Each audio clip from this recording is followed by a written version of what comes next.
दोस्तों, घटोत्कच और मौलवी के पुत्र बर्बरीक, जिन्हें आज हम खाटू श्याम बाबा के नाम से जानते हैं, जिनके 3 बार पूरी कौरवों और पांडवों की सेना का एक क्षण में विनाश कर सकते थे। आखिर क्या थी उस वीर पुरुष की कथा जिन्हें भगवान श्री कृष्ण ने एक नई उपाधि दी? दोस्तों, स्कंद पुराण की माने भीम पुत्र घटोत्कच ने प्रतियोगिता जीती थी, इसलिए उन्होंने दैत्यराज मूरा की बेटी मौलवी से श्री कृष्ण के कहने पर विवाह किया था और शादी के बाद उनका एक पुत्र हुआ। उनके पुत्र के बाल बिल्कुल बब्बर शेर की तरह थे, इसलिए उन्होंने उनका नाम बर्बरीक रखा। उस बालक के अंदर दादा भीम और दादी हिडम्बा जैसी माया की शक्ति थी, इसलिए उस बालक के अंदर आयु में छोटा होने के कारण वह बहुत ज्यादा शक्तिशाली था। बर्बरीक के अंदर जिज्ञासु की भावना थी, इसलिए बर्बरीक हर एक चीज को बड़ी ही जिज्ञासा से जानना चाहता था। अपने पुत्र की इन शक्तियों और जिज्ञासा की भावना को लेकर घटोत्कच द्वारका में भगवान श्री कृष्ण के पास गए। तब घटोत्कच कहते हैं, हे मुरलीधर, आपके पास तो सारी समस्याओं का हल होता है, मेरी भी समस्या का हल कीजिए। तब श्री कृष्ण कहते हैं, घटोत्कच, तुम्हें कौन सी समस्या हो गई, मुझे बताओ। तब घटोत्कच बोलते हैं, हे मुरलीधर, मेरा पुत्र बहुत ज्यादा शक्तिशाली और बुद्धिमान है, लेकिन इसमें जिज्ञासा की भावना बहुत ज्यादा है। इसी जिज्ञासा के कारण वह हर चीज जानने के लिए बहुत ज्यादा इच्छुक होता है, जिसके जवाब मेरे पास नहीं होते हैं। हे प्रभु, मेरा मार्गदर्शन कीजिए, मेरा मार्गदर्शन आप ही कर सकते हैं। तब श्री कृष्ण कहते हैं, घटोत्कच, मुझे तुम्हारे पिता भीमसेन प्रिय हैं, इसलिए तुम भी मुझे प्रिय हो। तुम अपने बालक को लेकर गुरु विकसित सिंह के पास जाओ, वे ही इस बालक की जिज्ञासा का हल कर सकते हैं।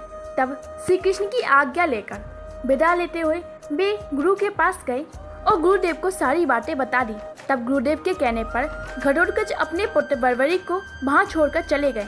इसके बाद बर्बरीक ने वहां लेकर अस्त्र और वेदों का ज्ञान प्राप्त किया, लेकिन इतना सब सीख लेने के बाद भी बर्बरीक की जिज्ञासा खत्म नहीं हुई। तब गुरुदेव ने बर्बरीक से पूछा, क्या हुआ बर्बरीक, तुम बड़े ही चिंतित और दुखी दिखाई दे रहे हो? तब गुरु के पूछने पर बर्बरीक कहते हैं, हे गुरुदेव, मेरा जन्म उस काल में हुआ है जहाँ एक से बढ़कर एक धनुर्धर शक्तिशाली योद्धा है। उन्होंने किसी न किसी स्थान पर अपना लोहा बनवाया है। मेरे पास ऐसी कोई दिव्य शक्ति नहीं है जो मुझे उनका वंशज बताती हो। मुझे तो अपने जीवन का उद्देश्य ही नहीं पता। बर्बरीक की ऐसी बातें सुनकर गुरुदेव चौंक गए। तब बर्बरीक से गुरुदेव कहते हैं, तुम्हारे इस प्रश्न का जवाब तो स्वयं जगत जननी माँ दुर्गा ही बता सकती हैं।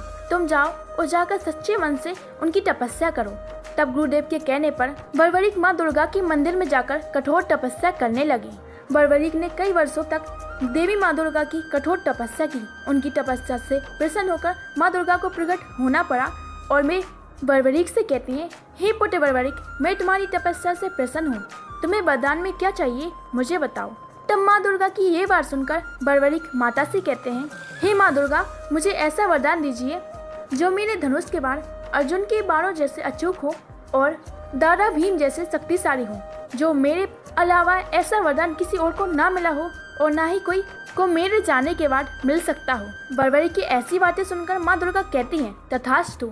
तब माँ दुर्गा बर्बरीक को 3 बार देती हैं और अंतर ध्यान हो जाती हैं और बर्बरीक सबसे पहले अपनी माँ के पास आते हैं और माँ से कहते हैं, हे माँ, आज मैं बहुत ज़्यादा खुश हूँ। बचपन से लेकर मैं जिस जिज्ञासा में रहता था, आज मेरी वही जिज्ञासा समाप्त हो गई। आज मुझे अपने जीवन का उद्देश्य मिल गया। माँ, ये आप 3 बार देख रही हैं, ये 3 बार मुझे माँ दुर्गा ने दिए हैं। अब मैं अपने आप को पांडवों के वंश का समझता हूँ। अपने पुत्र की खुशी को देखकर माँ कहती हैं, मुझे वचन दो पुत्र, तुम हमेशा हारे का सहारा बनोगे और यहाँ से जाते समय जो भी तुमसे दान मांगेगा तुम उसे दान दोगे। अपनी माँ की वचन सुनकर बर्बरीक ने बिना सोचे समझे अपनी माँ को वचन दे दिया और नीले घोड़े पर सवार होकर महाभारत युद्ध लड़ने के लिए चल पड़े। यहाँ पांडव बहुत ही ज्यादा परेशान थे क्योंकि उनके पास कौरवों की तुलना में बहुत ही कम सेना थी। तब बर्बरीक वहाँ पहुंचकर सबको विश्वास दिलाते हैं कि मैं इन 3 बाणों से ही पूरी सेना का खात्मा कर सकता हूँ।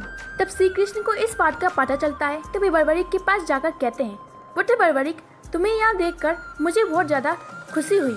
मैं ये जानना चाहता था कि वह कौन सा योद्धा है जो इस युद्ध को एक ही क्षण में समाप्त कर सकता है, क्योंकि मेरे अनुसार मैंने जितने भी योद्धा देखे हैं वो बर्बरीक को बताते हैं कि गंगा पुत्र पितामह भीष्म इस पूरे युद्ध को 20 दिनों में, द्रोणाचार्य 25 दिनों में, कर्ण 24 दिनों में और अर्जुन 28 दिनों में इस पूरे युद्ध को समाप्त कर सकते हैं।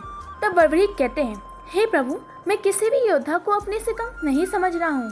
वे अपनी योग्यता से इस युद्ध को समाप्त कर सकते हैं, लेकिन मैं अपनी बाणों के तीर के अचूक से इस युद्ध को पल भर में समाप्त कर सकता हूँ। तब श्री कृष्ण कहते हैं, वो कैसे? बर्बरीक कहने लगते हैं, हे प्रभु, मुझे ये 3 बाण माँ दुर्गा से प्राप्त हुए हैं। पहला बाण चलाने से ये बाण शत्रु को चिन्हित करता है, दूसरा बाण चलाने से ये उसको भेद देता है और तीसरे बाण चलाने से तहस नहस हो जाता है। तब ये बात सुनकर श्री कृष्ण चौंक जाते हैं। जब इस बात का पता दुर्योधन को पता चलता है तो वह कर्ण को लेकर बर्बरीक के पास जाता है। जब भी वहाँ पहुँचते हैं तो वे देखते हैं कि बर्बरीक ध्यान में मग्न है। तब दुर्योधन उन्हें मारने का प्रयास करता है। तब कर्ण उन्हें रोकते हुए कहते हैं, किसी को ऐसे मारना बहुत बड़ा अपराध है, क्योंकि वह तो निहत्था है। और वो दोनों वहाँ से चले जाते हैं। दोस्तों, बर्बरीक की ये सब बात सुनकर पांडवों को बहुत ज़्यादा खुशी होती है, लेकिन श्री कृष्ण चिंता में पड़ जाते हैं, क्योंकि उन्हें सब कुछ ज्ञात था कि बर्बरीक ने अपनी माता को वचन दिया है।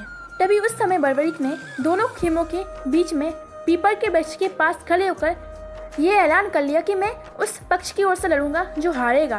तब श्री कृष्ण बहुत ज़्यादा चिंतित हो गए और डर गए, क्योंकि जब श्री कृष्ण और अर्जुन बर्बरीक की शक्ति का प्रदर्शन देखना चाहते थे, तब बर्बरीक ने अपनी योग्यता का प्रदर्शन दिखाया था। उसका परिणाम देखने के लिए भगवान श्री कृष्ण ने कहा, हे बर्बरीक, हे पुत्र, तुम बातें तो बहुत बड़ी कर रहे हो। ये जो तुम पीपल का वृक्ष देख रहे हो, अगर तुम इसे एक ही बार में भेद दोगे तो मैं मानूंगा। तब श्री कृष्ण की आज्ञा के अनुसार बर्बरीक ने एक बाण चलाया और वह पीपल के पत्तों को भेदने लगा। तभी एक पत्ता नीचे गिर गया। तब श्री कृष्ण ने उस पत्ते को अपने पैरों के नीचे दबा दिया कि यह सोचकर कि वह पत्ता बच जाएगा। लेकिन बर्बरीक के बाण सभी पत्ते को भेदते हुए श्री कृष्ण के चरणों की ओर घूमने लगा। तब बर्बरीक श्री कृष्ण से कहते हैं, हे प्रभु, आपके चरणों के नीचे एक पत्ता दबा हुआ है। ये तीर उसी को भेदने के लिए आपके चरणों के चारों ओर घूम रहा है। कृपया कर आप अपना चरण हटाइए, क्योंकि मैंने इस तीर को आज्ञा दे रखी है, केवल ये पट्टों को भेदे। तो बर्बरीक की ऐसी बातें सुनकर श्री कृष्ण के मन में बहुत से प्रश्न आने लगे। श्री कृष्ण स्वयं परम ब्रह्म थे, तो वे जानते थे अगर बर्बरीक ने इस युद्ध में भाग लिया तो वह दोनों ही सेना का विनाश एक ही क्षण में कर सकता है। वो अपने माता के वचन से बंधे होने के कारण पहले वे पांडव की सेना से लड़ेगा, और जब कौरव हारने लगे तो वह पांडवों की सेना से लड़ने लगेगा। ऐसे करते करते वह पूरी सेना का विनाश कर देगा। तब श्री कृष्ण ने एक लीला रची और एक ब्राह्मण का भेष रखकर वे सुबह सुबह बर्बरीक के खेमे के पास पहुंचे। तो बर्बरीक उन ब्राह्मण को देखकर पहले तो प्रणाम करते हैं और उनसे कहते हैं, मेरा जीवन कृतार्थ हुआ, आपको दान में क्या चाहिए? तब ब्राह्मण रूपी श्री कृष्ण कहते हैं, मुझे जो दान में चाहिए वो तुम नहीं दे सकोगे बर्बरीक। तब ब्राह्मण की ऐसी बातें सुनकर बर्बरीक कहते हैं, हे ब्राह्मण राज, एक बार आप बताकर तो देखें, अगर आप कहें तो मैं अपने प्राण बड़ी ही प्रसन्नता के साथ आपको दे दूंगा।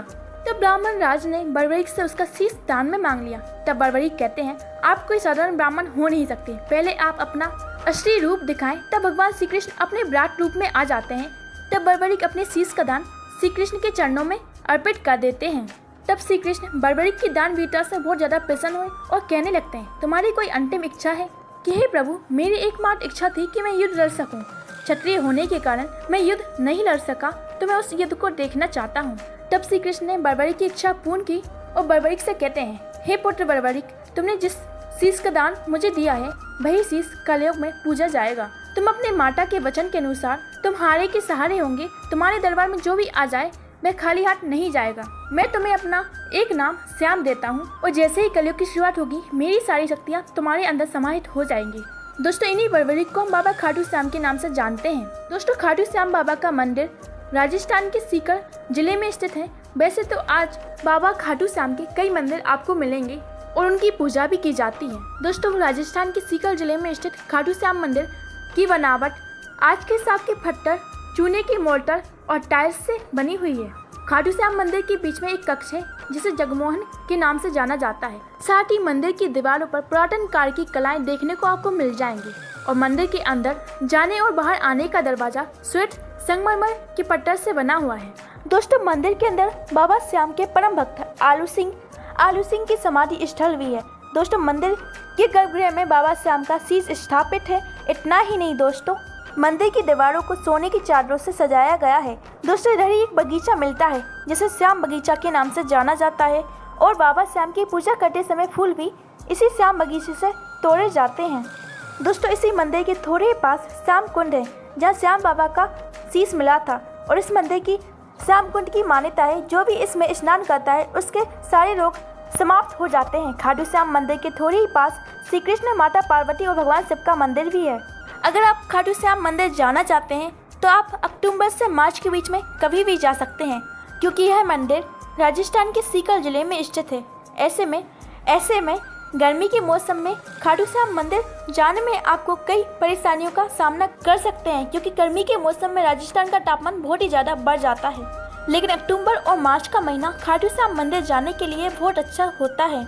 दोस्तों, खाटू श्याम मंदिर में श्याम भक्तों की यहाँ भीड़ देखने को मिलती है। दोस्तों, आपने जाना कि बरबरी कैसे बने खाटू श्याम। अगर आप भी हैं बाबा खाटू श्याम के भक्त तो एक बार प्रेम से लिखिए जय श्री श्याम। दोस्तों, आप सभी को ये वीडियो कैसी लगी हमें कमेंट करके बताइए। दोस्तों, अगर आप इस चैनल पर नए आए हो तो इस चैनल को सब्सक्राइब करना ना भूलें। अगर ये वीडियो अच्छी लगी है तो इस वीडियो को ज़्यादा से ज़्यादा लाइक और शेयर करिए।